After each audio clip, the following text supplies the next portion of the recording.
Wait, wait. Stefon Diggs just got cornered by TMZ outside a high school track, and what came out his mouth about Cardi B and that whole Offset paternity mess, y'all are not ready. Meanwhile, Cardi is in the studio with partner next door cooking something up, and her secret society page just lit up with a message that has the streets convinced somebody's career is about to get buried on wax. And Latto? Bro really thought poking the bae from Highbridge was the smart play. Real quick, if you want to stay locked in on this Cardi situation as it unfolds, smash that like button, hit subscribe, and turn the bell all the way on. We don't miss receipts on this channel. Now let's get into it. So here's the skeleton.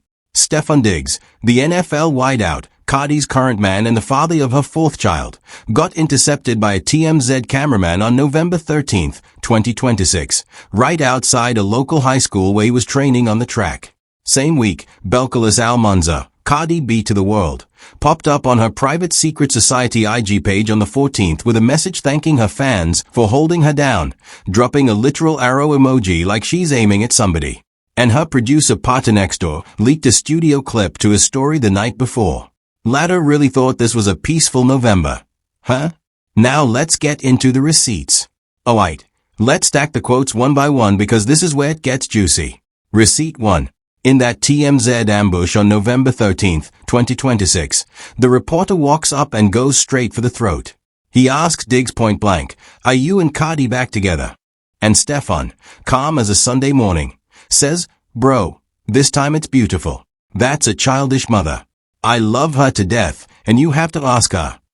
Yo, when I heard that line, I had to rewind. Childish mother. Brew, that's a love language. That's a man who knows his woman is a whole circus and still chose her. Receipt 2, same interview.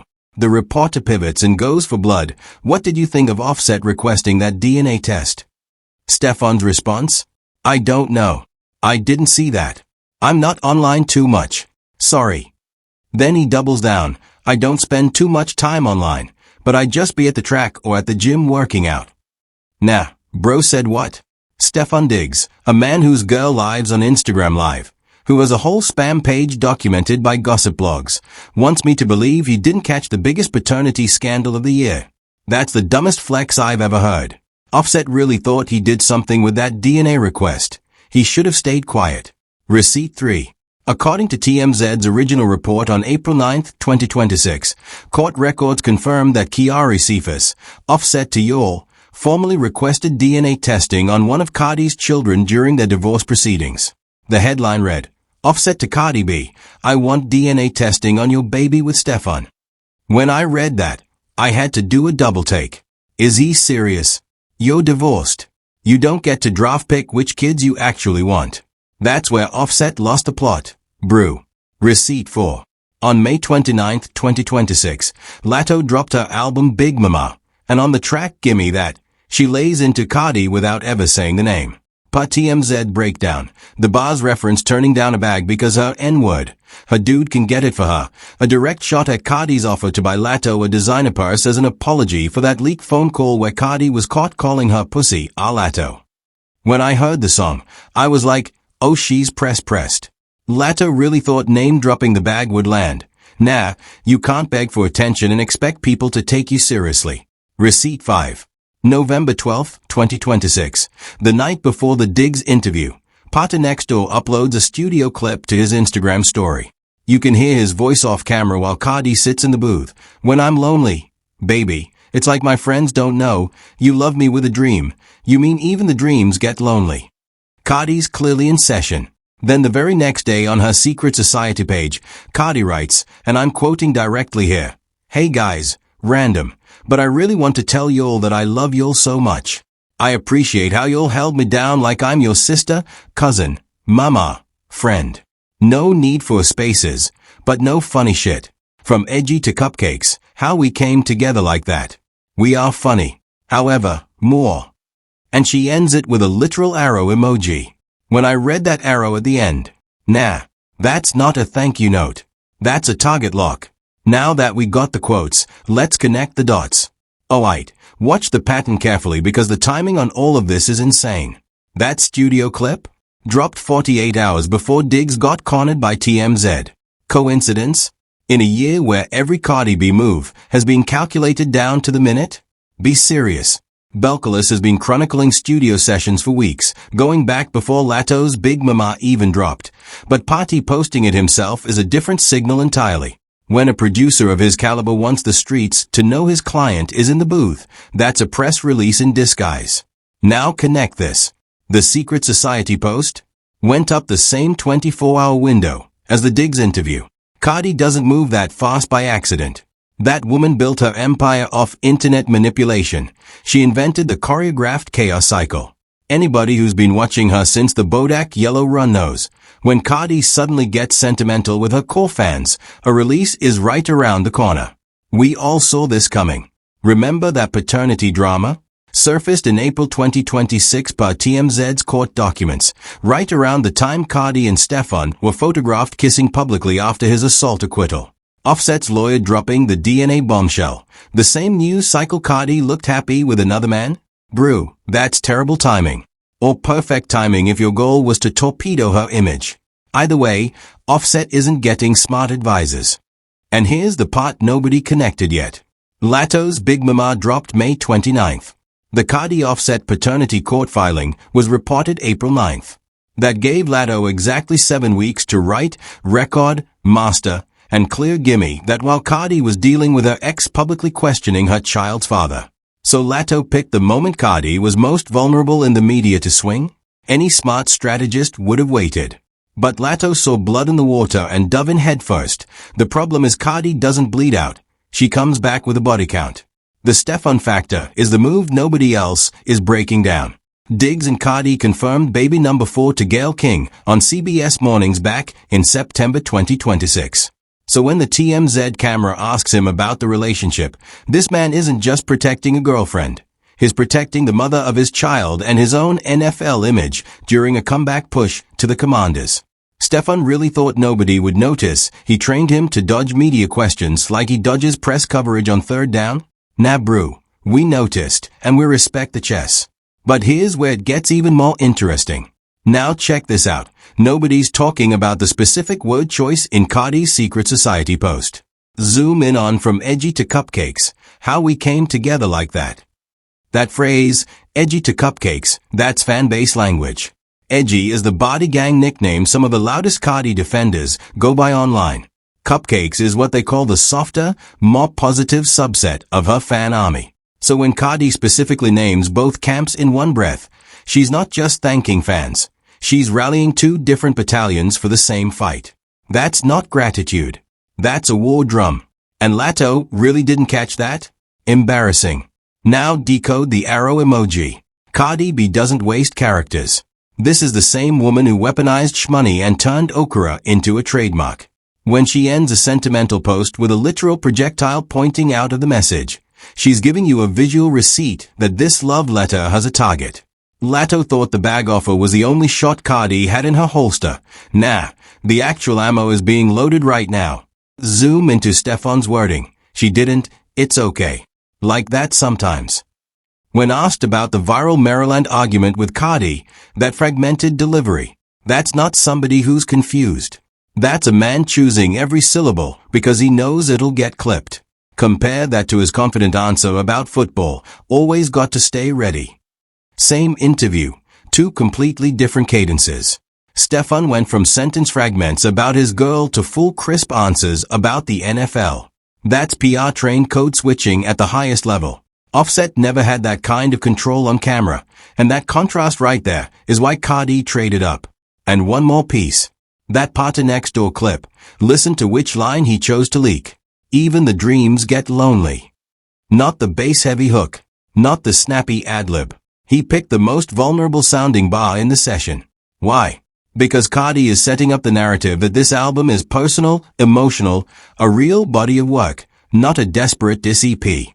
So when she finally drops the Latto answer, it'll be hidden inside an art piece, and the discourse will swing 100% in her favor. That's the problem with Latto. She's reading the surface while Cardi's writing the subtext. Now let's see how the media covered this. Alright, so the media coverage on all this has been scattered, which is exactly what makes it interesting. TMZ framed the Diggs interview as a downplay moment. They are pushing the narrative that Stefon was dismissive and avoidant. Yahoo Entertainment took a softer angle, calling it Diggs breaking his silence and treating his answers as genuine reflection. Two outlets, same footage, completely different spin. And the gap between those framings is where the real story lives. Complex went a different route entirely on the Latto situation. They framed Latto's gimme that as a clapback, positioning her as the one defending herself from Cardi's initial slight. That spin paints Latto as the reasonable party. But remember those exact bars we already broke down? That's not defense. That's offense with a defensive caption. Rolling Stone and E! News stayed focused on the Cardi-Stefon pregnancy and family angle, conveniently skipping the paternity test allegations from Offset. Notice the pattern. The bigger publications are scrubbing the messiest detail. That's not journalism. That's image management. Now some folks are saying Cardi shouldn't even respond to Latto. It wasn't a real diss. Cardi's bigger than that. Ignore it. Those are the same people who thought ignoring Hit 'Em Up worked out for the West Coast in '96.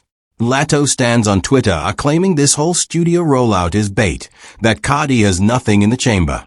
Some Latto fans are reaching trying to defend the timing. If you still think Latto came out on top after the Bag Off a leak, the album drop, and now Cardi quietly stacking studio time with Party Next Door, you're just biased. The receipts don't lie. But here's what nobody is saying. Something about this whole thing feels OFF, and I'ma tell you all why. This isn't even about rap beef anymore. This is industry politics dressed up as a girl fight, and once you see it, you can't unsee. Here's the angle nobody wants to touch. Latto isn't a victim, but she's also not an aggressor. She's a product. Big Mama was a major label rollout that needed cultural friction to compete in a Q4 release window stacked with heavy hitters. The Cardi shot wasn't a personal vendetta. It was a marketing checkbox. A label exec sat in a boardroom, looked at the streaming projections, and said, "We need conversation." And Latto delivered conversation by sacrificing her relationship with the only female rapper who's actually co-signed her career on a song. That's not strategy. That's a puppet getting their strings pulled in slow motion. Now flip the same lens on Cardi. The reason Cardi has been quiet on this for months isn't because she's scared. It's because she understands the modern rap economy better than the executives running it. Belcalis sat back and let Latto burn her own promo run trying to bait a response. Every interview Latto gave where she mentioned Cardi was free marketing for Cardi. Every gimme that streamed pushed the algorithm toward Cardi-related content. Latto thought she was the chess player. She was the pawn. That post with Party Next Door? That wasn't a leak. That was a planted PR drop calibrated to the exact moment public sympathy was peaking after the Offset paternity nonsense. Cardi waited until the audience was emotionally invested in her as a wronged mother and then started feeding the studio narrative. By the time the diss drops, if it drops, she won't be a rap rival. She'll be a sympathetic underdog with arrows in her quiver. That's a masterclass in psychological warfare. Latto is playing checkers while Cardi is playing chess with a stopwatch. And the Stefon Diggs angle inside all of this? Even more strategic. By having her current man, a clean-cut NFL athlete with no rap industry ties, publicly stay above the gossip, Cardi is constructing the image of a grown woman who moved on from chaos. That TMZ interview wasn't an ambush. It was a setup. Stefon's "I'm not online too much" line wasn't dismissive. It was a script. Athletic, focused, mature. That's the visual Cardi needed in Market Right before her album cycle. Latto is over there beefing on wax, while Cardi's branding herself as the responsible adult in the room. Nah, Latto is not ready for this level of game. The scary part isn't the bars Cardi might drop. The scary part is that everyone, media, fans, Latto herself, is dancing exactly where Cardi wants them to dance. Offset trying to drag her name through paternity court? That backfired and made her look sympathetic. Latto throwing a subliminal, backfired and made Latto look desperate. The TMZ ambush of Stefon? Backfired and made him look classy. Every single attack on Cardi B's image in 2026 has reinforced her image. That's not luck. That's a woman who has weaponized the entire ecosystem against itself. And the cultural shift underneath all of this is the part the gatekeepers are scared to discuss. Hip-hop is in the middle of a generational reset, and female rap is the front line. The 2018 to 2022 era, the Cardi Megan Latto City Girls explosion, is fragmenting into camps. The industry needed a new beef to stay relevant in the streaming era because peace doesn't move units. Latto walked into the role nobody else wanted because her label needed her to. But the receipts are gonna show that she didn't get drafted into this war. She volunteered for a battle she couldn't finish. We've seen this playbook before. Remember what happened when artists came at the wrong opponent at the wrong time? Careers stalled. Catalogs dried up. Streams cooled. Latto is on the losing side of history. And the worst part is her own label put her there. And that's the truth they won't tell you. This isn't a beef. It's a setup. And Latto walked in willingly with both eyes open. Watch the next move carefully, because the pattern is becoming obvious. Path 1. When Cardi finally drops this record, and she's gonna drop it, the rollout is gonna be surgical. Expect a 60-second snippet on her Instagram first, probably a quote tweet response to a fan asking if she heard Gimme That. Then a stories countdown. Then the full track sometime within a 2-week window of any new Latto press push. Latto is gonna try to escalate when it lands, but here's the problem. She's already spent her best line on Gimme That. She fired her opener. Cardi hasn't even loaded yet.